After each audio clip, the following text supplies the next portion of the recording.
Welcome to bike my channel. MSc third semester में जो हमारा ऑर्गेनिक सिंथेसिस जो पेपर है उसमें थर्ड यूनिट है रिडक्शन। चलो पहले हम रिडक्शन में जो सिलेबस पढ़ेंगे वो देख लेते हैं एक मिनट कि रिडक्शन में क्या क्या। रिडक्शन यूनिट जो है थर्ड यूनिट है जिसमें इंट्रोडक्शन, सबसे पहले उसका इंट्रोडक्शन की रिडक्शन क्या होता है, फिर डिफरेंट रिडक्टिव प्रोसेस। अब ये डिफरेंट रिडक्टिव प्रोसेस क्या है कि एल्केन्स का रिडक्शन होना है, एल्कीन का रिडक्शन होना है, एल्काइल का रिडक्शन होना है, एक एरोमेटिक रिंग्स जो भी एरोमेटिक कंपाउंड होता है उसका रिडक्शन किया जाता है, कार्बोनिल कंपाउंड का रिडक्शन होना है, एल्डिहाइड कंपाउंड का और कीटोन कंपाउंड का रिडक्शन होना। कीटोन और कार्बोनिल कंपाउंड बात एक ही होती है।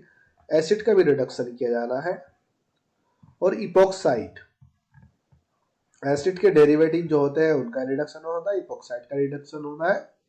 नाइट्रो कंपाउंड का nitro NO2 nitroso NO azo compound oxide group का भी रिडक्शन किया जाना है।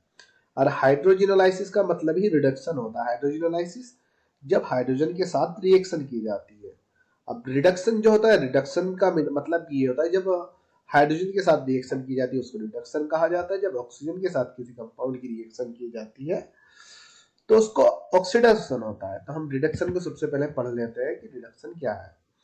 रिडक्शन में हम पढ़ते हैं कि reduction reaction of epoxide. Epoxide की रिडक्शन रिएक्शन पढ़नी है हमें, या reduction of epoxide.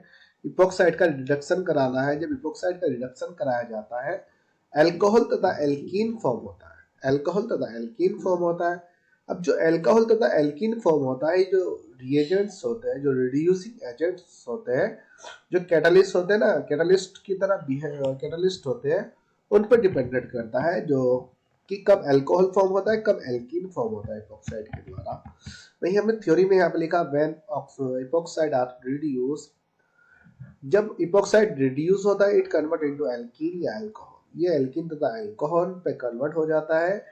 It's depended on the catalyst या it's depended on the reducing agent. ये रिड्यूसिंग एजेंट तथा कैटालिस्ट पे बिहेव करते हैं। Epoxide are reduce in the presence of reducing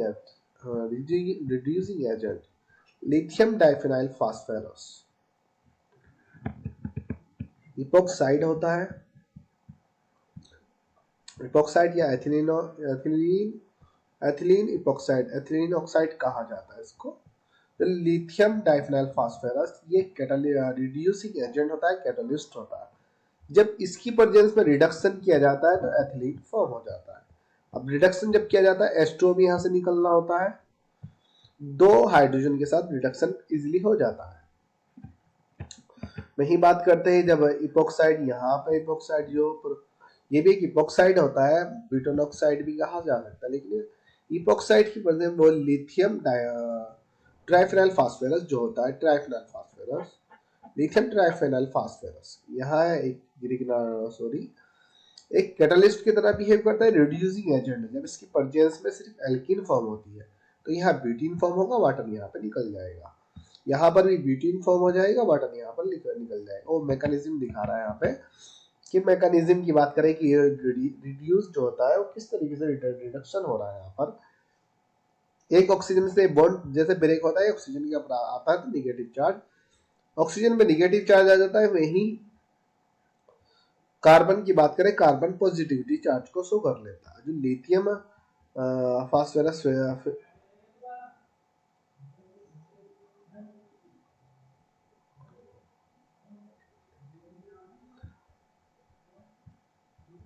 hydrogen होता है, हाइड्रोजन का पॉजिटिविटी को शो करता है।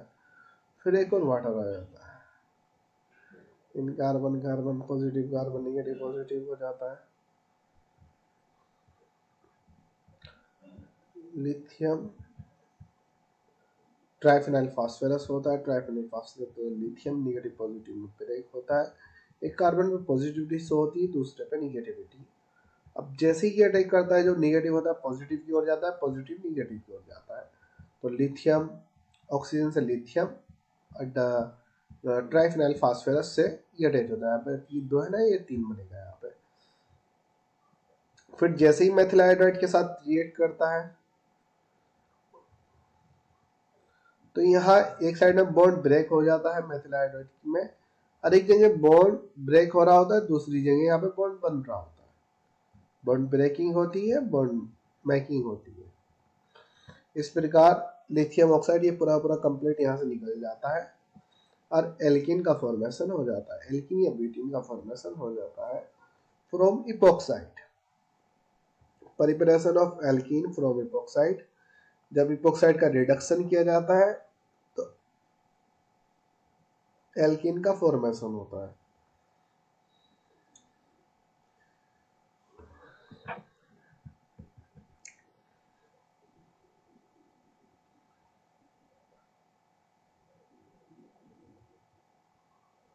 लिथियम इलेक्ट्रॉन डोनर की तरफ बिहेव नहीं करता। अगर इलेक्ट्रॉन डोनर की तरफ बिहेव करेगा तो हाइड्रोजन हाइड्रोजन स्टेबल हो जाएगा। जब CH2 लेकिन हमें लाना है डबल डबल बॉन्ड, तो यहाँ पे नेगेटिविटी को शो करेगा। हाइड्रोजन यहाँ पर आया कि यहाँ पे निकल जाएगा तो नेगेटिव पॉजिटिव दोनों है।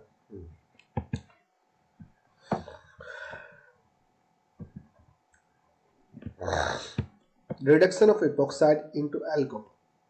अब वो कह रहा है रिडक्शन ऑफ इपोक्साइड। अब ये रिडक्शन ऑफ इपोक्साइड ये तब होता है जब इपोक्साइड अल्कोहल में कन्वर्ट हो जाता है। अब अल्कोहल में तब कन्वर्ट होता है जब ये रिड्यूसिंग एजेंट चेंज हो जाता है। लास्ट वीडियो में जो रिड्यूसिंग एजेंट था हमारा ट्राइफेनॉल फास्फोरस, लिथियम ट्राइफेनॉल फास्फोरस था, लेकिन अब जो यहाँ पर जो रिड्यूसिंग आता है लिथियम एल्युमिनियम हाइड्राइड आता है। लिथियम एल्युमिनियम हाइड्राइड होगा, H2O अपॉन H पॉजिटिव होगा या हाइड्रोनियम आयन होगा। अब लिथियम एल्युमिनियम हाइड्राइड के साथ जब इपोक्साइड की रिएक्शन कराई जाती है तो सीधे सीधे यहाँ पे अल्कोहल का फॉर्मेशन होता है।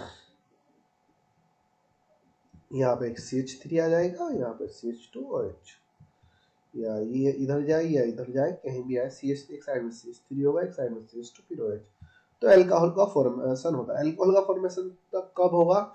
सिर्फ ये ऑक्सीजन जो होगा किस में कन्वर्ट हो जाएगा? ऑक्सीजन के साथ H ग्रुप अटैच हो जाएगा, और जिस साइड से बॉन्ड ब्रेक होता है, जिस कार्बन से कार्बन हाइड्रोजन के से वहां पर हाइड्रोजन आके अटैच हो जाता है, जो जिसकी वजह से अल्कोहल का फॉर्मेशन होता है। ब्यूटानॉल होता है, एथिल अल्कोहल होता है, आइसोप्रोपिल अल्कोहल होता है। इपोक्साइड के साथ रिएक्ट करानी है। वही अगर मैकेनिज्म की अगर हम बात करें, देखिए मैकेनिज्म की अगर मैं बात करता हूँ, मैकेनिज्म में याद आ, देखिए लिथियम एल्युमिनियम हाइड्राइड क्या है, इपोक्साइड का जब रिडक्शन किया जा रहा है, इपोक्साइड या तो एल्कीन में कन्वर्ट हो रहा है या अल्कोहल में कन्वर्ट हो रहा है। एल्कीन में कब कन्वर्ट होगा? जब ट्राइफेनाइल फास्फोरस लिथियम की प्रेजेंस में रिएक्शन कराई जा रही है। एल्कीन में कन्वर्ट हो रहा है, लेकिन जब लिथियम एल्युमिनियम हाइड्राइड की प्रेजेंस में कराई जा रही है और हाइड्रोनियम आया, तो तब क्या हो रहा है? तब वो अल्कोहल में कन्वर्ट हो रहा है। जो लिथियम एल्युमिनियम हाइड्राइड होता है, जैसे लिथियम को निकाल दिया जाएगा, जैसे एल्युमिनियम हाइड्राइड होता है, जब वो ब्रेक होता है, एक तो हाइड्रोजन निगेटिव होता है, LH3 पॉजिटिव आयन में मैकेनिज्म में ब्रेक हो जाएगा। यहाँ पर लिखना पड़ेगा, लेकिन चलो ऐसे ही बता देता हूँ मैं। लिथियम एल्युमिनियम हाइड्राइड LH3 में ब्रेक हो जाएगा और एक H नेगेटिव में आ जाएगा, जिसको हाइड्राइड कहा जाता है। एक हाइड्रोजन निगेटिव में आएगा और एल्युमिनियम हाइड्राइड पॉजिटिव में आ जाएगा। वही मैकेनिज्म की अगर बात करें, हाइड्रोनियम आयन की बात करें, एक वाटर की फॉर्म में ब्रेक होगा, एक H पॉजिटिव की फॉर्म में ब्रेक हो जाएगा। एक तो H हमारे पास क्या हुआ, जो निगेटिव की फॉर्म में, हाइड्राइड की फॉर्म में, एक पॉजिटिव की फॉर्म में है। जो इससे ब्रेक हुआ वो हाइड्राइड है, ये हाइड्रोजन। अब जैसे यहाँ पे ये इपोक्साइड है, अब मैकेनिज्म के द्वारा दिखाते ही, मतलब बॉन्ड ब्रेकिंग और मेकिंग किस तरीके से वो अल्कोहल में कन्वर्ट हुआ। अब जैसे ये बॉन्ड यहाँ से ऑक्सीजन का ब्रेक हो गया, इस ऑक्सीजन के ऊपर जाता है, निगेटिव की फॉर्म में चार्ज आ जाता है। यहाँ पे निगेटिव की फॉर्म में चार्ज आया, ये लिथियम यहाँ पे अटैच नहीं होगा, यहाँ से इसको हटा दीजिए, लिथियम अटैच नहीं होगा यहाँ पर ये। अब इस कार्बन में पॉजिटिव चार्ज है, इस ऑक्सीजन पे निगेटिव चार्ज। कार्बन पे पॉजिटिव भी स्टेबल होता है और ऑक्सीजन पे निगेटिव भी अपनी फॉर्म पे स्टेबल होता है। अब जो हाइड्रोजन होता है, जो लिथियम एल्युमिनियम हाइड्राइड होता है, उसकी प्रेजेंस में हाइड्राइड की रिएक्शन कराई जाती है। तो सबसे पहले क्या आता है कि CH, जो कार्बन पॉजिटिव होता है उस पर CH2 आगे जुड़ जाता है, और निगेटिव एज इट इज रहता है। अब जब O negative as it is रहता है, जो वाटर होता है, यहाँ पर वाटर होता है ना, H पॉजिटिव होता है, H positive charge O negative पे जाके ज्वाइन हो जाता है।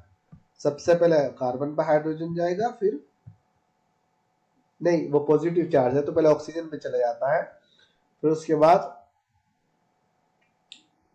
कार्बन पे चला जाएगा, पहले ऑक्सीजन पे जाएगा फिर कार्बन पे, तो एल्कोहल का फॉर्मेशन हो जाएगा। मैकेनिज्म समझ में आया नहीं? यहाँ पे जो लिथियम एल्युमिनियम हाइड्राइड है ना, इसको भी यहाँ पे हमें मैकेनिज्म में ब्रेक करना होता है। लिथियम को हटा के एल्युमिनियम हाइड्राइड LH4 को LH3 plus H negative ion में ब्रेक करना होता है। पहले H निगेटिव के साथ इसकी रिएक्शन कराते हैं, फिर H पॉजिटिव के साथ रिएक्शन कराते हैं। H पॉजिटिव ऑक्सीजन पे जाके ज्वाइन हो जाता है, हाइड्राइड आयन CH पर जाके जुड़ जाता है, तो अल्कोहल का फॉर्मेशन हो जाता है। यहाँ उसने दूसरा एग्जांपल दे दिया है यहाँ पर, जो यहाँ से हम कि आगे पीछे उसके हैलाइड है या कौन सा ग्रुप है, कंपाउंड में ये नहीं देखना। जो एपोक्साइड का ऑक्सीजन होता है, सिर्फ उसको ही हाइड्रोक्सी में हाइड्रोक्सी अल्कोहल में हमें कन्वर्ट करना होता है। Epoxide converted to alcohol in the presence of PF3 PH3 it reduce. या तो आप दो ही कर लीजिए, कोई दिक्कत नहीं है। एक तो एल्कीन तथा अल्कोहल, अल्कोहल जब कन्वर्ट किया जाता है एल्युमिनियम लिथियम एल्युमिनियम हाइड्राइड की प्रेजेंस में किया जाता है, उसकी रिएक्शन और उसकी मैकेनिज्म करनी है। एक लिथियम ट्राइफेनल फास्फोरस लिथियम की प्रेजेंस में कराया जाता है, जब एल्कीन में कन्वर्ट होता है उसका भी रिडक्शन किया जाता है। अब ये तीसरा एग्जांपल दे रहा है, जब BF3 तथा BH3 बोरॉन ट्राइफ्लोराइड या बोरॉन हाइड्राइड और अपॉन हाइड्रोनियम आयन की प्रेजेंस में रिडक्शन कराया जा रहा है, तो वही अल्कोहल में कन्वर्ट होता है। वही सेम चीज मैकेनिज्म होगी। BF3 जो होगा F negative ion, BH3 most important BH3 होता है, एक निगेटिव आयन में ब्रेक हो जाएगा, एक पॉजिटिव आयन में ब्रेक हो जाएगा, वो सेम कंडीशन होगी।